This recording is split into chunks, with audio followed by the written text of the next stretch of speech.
But the second time she came and said that it was much better preaching.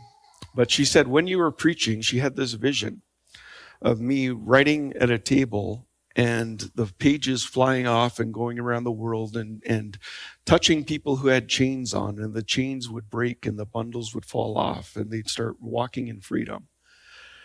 And she didn't know that she broke something off of me when she told me that. Because I had always loved going to bookstores and libraries and just checking things out. But what was happening was I would go there and just get overwhelmed by the knowledge that was there, and how on earth can I ever contribute to this knowledge? And it was actually getting really, really bad, and I didn't even realize that's what was going on until she spoke those words, and suddenly it snapped. And I decided I needed to learn how to write. So I went into, I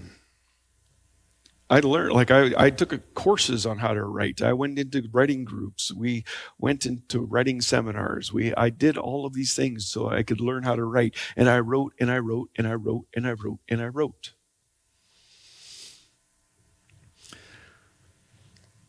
And in all of that, God started tugging at my heart.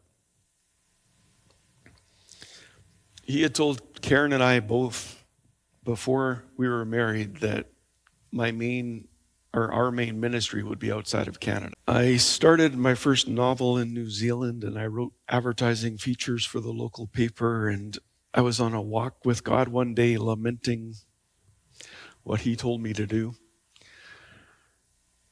And I sensed his voice again, and this wasn't an audible voice, it was just very clear in here.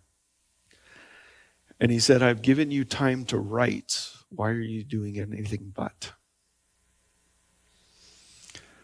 So I finished up the first draft of my novel, and after consulting with people who speak into our life, who have great faith, I had totally expected everyone to say, tough it out, because I know their stories.